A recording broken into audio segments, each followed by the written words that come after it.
Subscribe কৰক Akhol the Assamese kitchen চেনেলটো বেল আইকনটো press কৰক লেটেষ্ট ভিডিঅ'ৰ নটিফিকেশ্যন পোনপ্ৰথমে পাবলৈ হেল্ল' এভৰিৱান মোৰ আখললৈ আপোনালোক সকলোকে পুনৰবাৰ স্বাগতম জনাই আজিৰ ৰেচিপি ভিডিঅ'টো আৰম্ভ কৰিবলৈ লৈছোঁ আজি আপোনালোকৰ ওচৰলৈ এটা সুন্দৰ পৰ্ক ৰেচিপি লৈ আহিছোঁ গতিকে এতিয়া ৰেচিপিটোলৈ আগবাঢ়ো বলকচোন পৰ্ক ৰেচিপিটো বনাবৰ কাৰণে এয়া মই লৈ লৈছোঁ আধা কেজি পৰ্ক আৰু এইখিনি ধুনীয়াকৈ ধুই লৈছোঁ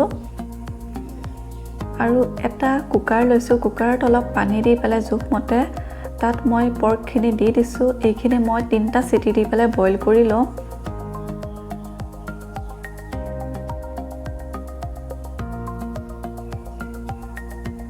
এয়া লৈ লৈছোঁ আৰু ইয়াত এতিয়া অকমান নিমখ দিছোঁ নিমখ দি পেলাই এইখিনি এয়া বইল কৰি ললোঁ মই 3টা চিটি দি পেলাই এয়া বইল কৰি লোৱা হৈ গ'ল এতিয়া পৰ্কখিনি পানীখিনিৰ পৰা বেলেগকৈ টুকি ল'ম এয়া পানীখিনি পেলাই দি পৰ্কখিনি মই কাঁহী এখনত উলিয়াই লৈছোঁ আৰু বেলেগকৈ মই 3টা আলু বইল কৰি লৈছোঁ আৰু লগতে গোটাই লৈছোঁ এয়া পিয়াজ 3টা কাটি লৈছোঁ আৰু লৈছোঁ নহৰু পেষ্ট অলপ সৰহকৈ লাগে পৰ্কত আৰু এয়া আদাৰ পেষ্ট আৰু জলকীয়া 4টা লৈছোঁ জ্বলা যিমান খায় সেই অনুসৰি দিলেই হ'ল আৰু এয়া 2টা বিলাহী কাটি লৈছোঁ এতিয়া গেছত কেৰাহী এটা বহাই দি কেৰাহীটো গৰম কৰি ল'ম কেৰাহী গৰম হোৱাত দি দিছোঁ জোখমতে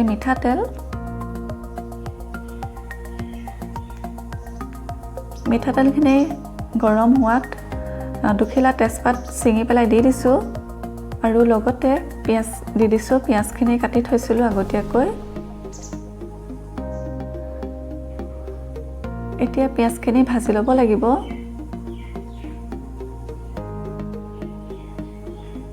পিয়াজখিনি বগা যিহেতু ৰঙচুৱা নহ'ব গতিকে জোখমতে ভাজি ল'লেই হ'ল পিয়াজখিনি ভাজি থাকোঁতেই জলকীয়াকেইটা দি দিছোঁ এইখিনি এতিয়া অলপ সময় ভাজি ল'ব লাগিব এই পিয়াজখিনি আধা ভজা হোৱাত এতিয়া দি দিম নহৰুৰ পেষ্ট আৰু আদাৰ পেষ্টখিনি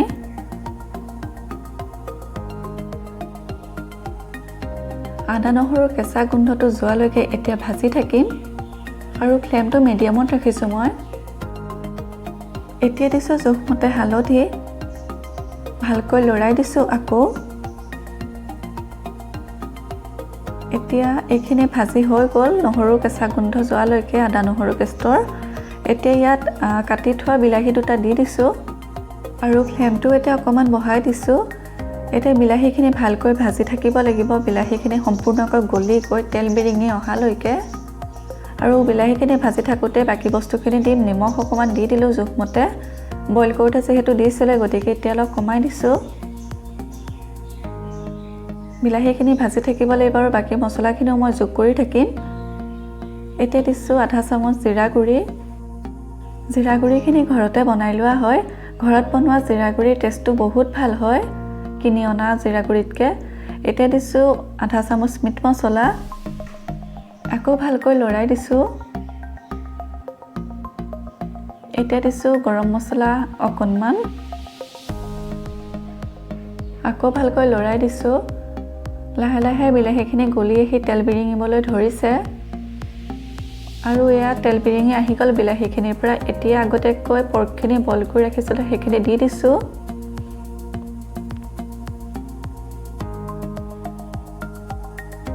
এতিয়া ভালকৈ লৰাই দিম যাতে মছলাখিনিৰ সৈতে পৰ্কখিনি মিহলি হৈ যায়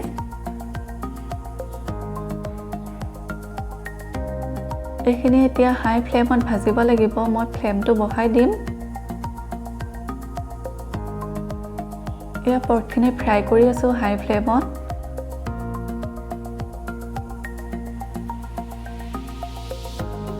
অকণমান ঢাকোন লগাই দিছোঁ আৰু এয়া 3 মিনিটমান সময় ঢাকোন লগাই দিলোঁ আকৌ এতিয়া উদঙাই পেলাই অকণমান পানী ছটিয়াই দিম নামমাত্ৰ লৰাই দিম এতিয়া এনেকৈ অকণ পানী ছটিয়াই দিলে মছলাখিনি জ্বলি যোৱাৰ একেবাৰে ভয় নাথাকে আৰু মাংসখিনিৰ ভিতৰত মছলাখিনি ভালকৈ সোমাই যায়। আকৌ ঢাকোন লগাই দিলোঁ। 4 মিনিটমানৰ পিছত আকৌ ঢাকোন উদঙাই লৰাবলৈ লৈছোঁ। এয়া সুন্দৰকৈ পৰ্কখিনি ফ্ৰাই হৈ আছে। এনেকৈ ফ্ৰাই কৰি থাকিলে পৰ্কৰ টেষ্টটো বহুত ভাল হয়। এতিয়া ইয়াত দিম আগতীয়াকৈ বইল কৰি ৰখা আলুখিনি। আলুখিনি মই এনেকৈ ডাঙৰকৈ দিয়ে অলপ সময় ফ্ৰাই কৰিম, অলপ পিছত ভাঙি দিমগৈ বাৰু, কিন্তু বইল কৰি লৈছোঁ যিহেতু ভাঙি যাব পাৰে, সেইকাৰণে এনেকৈ ডাঙৰকৈ মই অলপ সময় ফ্ৰাই কৰিম।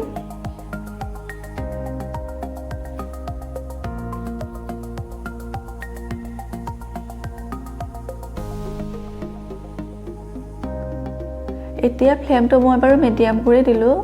অলপ সময় হাই ফ্লেমত ভাজিলোঁ পৰ্কখিনি। 5 মিনিটমানৰ পিছত ফ্লেমটো মই মিডিয়াম কৰি দিলোঁ। এতিয়া আকৌ ঢাকোন লগাই দিম সিজিবৰ কাৰণে। আৰু এয়া আকৌ 3-4 মিনিটমানৰ পিছত মই ঢাকোন উদঙাই লৰাবলৈ লৈছোঁ মানে আকৌ নামমাত্ৰ মই পানী ছটিয়াই দিছোঁ। ভালকৈ লৰাই দিম এতিয়া।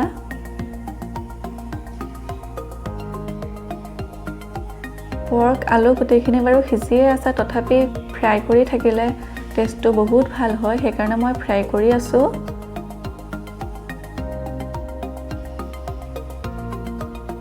এতিয়া মই আলুখিনি ভাঙি দিম এইদৰে, যিহেতু জোখতকৈ বেছি ডাঙৰ হৈ আছিলে। বইল কৰাৰ কাৰণে মই ডাঙৰকৈ ৰাখিছিলোঁ ভাঙি যাব বুলি। এতিয়া ফ্ৰাই কৰা হৈ গ'ল আলুখিনি, সেইটো কাৰণে মই ভাঙি দিছোঁ।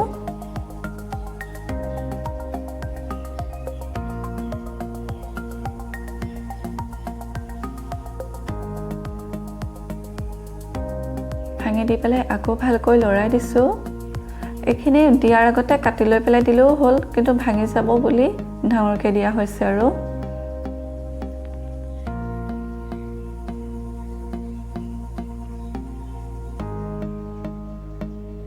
এতিয়া পুনৰ ঢাকোন লগাই দিম 3-4 মিনিটমানৰ কাৰণে।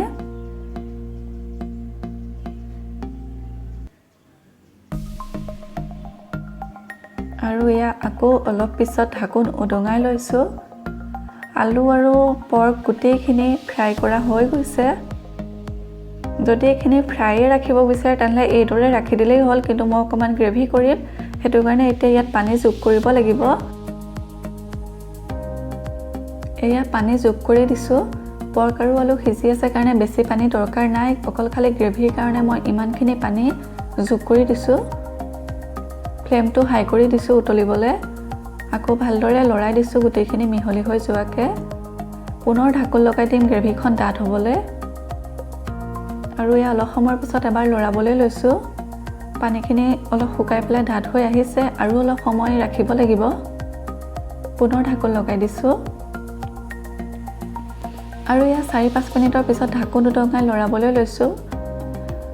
আলু অলপ ভাঙি দিম, তেতিয়া গ্ৰেভিখন আৰু অলপ ডাঠ হ'ব, আৰু আলু অলপ ভাঙি দিলে টেষ্টটোও ভাল হয় খাবলৈ। আলুখিনি ভাঙি পেলাই ভালকৈ লৰাই দিছোঁ আকৌ। এয়া আমাৰ গ্ৰেভি ৰেডি হৈ আহিছে। ৰংটো খুব ধুনীয়া হৈছে। এতিয়া ইয়াত মই যোগ কৰিম মান ধনিয়াৰ পাত অলপ। এয়া মান ধনিয়াৰ পাত অলপ মই এতিয়া যোগ কৰি দিছোঁ। ইয়াত মান ধনিয়াৰ সলনি ইটো ধনিয়াও দিব পাৰি। মান ধনিয়াখিনি দি পেলাই মই আকৌ অকণমান লৰাই দিম।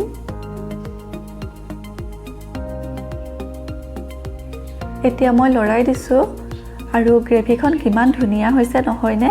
কালাৰটোতো ভালেই হৈছে, আৰু এনেকৈ বনালে খাবলৈও টেষ্টটো বহুত ভাল হয়। গতিকে ইয়াৰ ৰেডি হৈ গ'ল আমাৰ পৰ্কৰ গ্ৰেভি। গতিকে আজিৰ ৰেচিপিটো এইটোৱে আছিলে। আপোনালোকৰ কেনেকুৱা লাগিলে জনাবচোন কমেণ্ট কৰি, আৰু এবাৰ নিশ্চয় বনাই খাই চাব এনেকৈ। আৰু ৰেচিপিটো যদি চাই ভাল পালে তেনেহ'লে লাইক, কমেণ্ট আৰু শ্বেয়াৰ কৰিবলৈ নাপাহৰিব। আৰু আপুনি যদি চেনেলটো নতুন তেনেহ'লে ছাবস্ক্ৰাইব কৰি দিব, আৰু কাষতে থকা বেল আইকনটো প্ৰেছ কৰি অল কৰি দিব, যাতে আহিব লগা নতুন নতুন ৰেচিপিৰ ভিডিঅ'ৰ ন'টিফিকেশ্যনসমূহ সোনকালে পায়। আকৌ এটা নতুন ৰেচিপি লৈ অহাৰ প্ৰতিশ্ৰুতিৰে আজিলৈ বিদায়। ধন্যবাদ।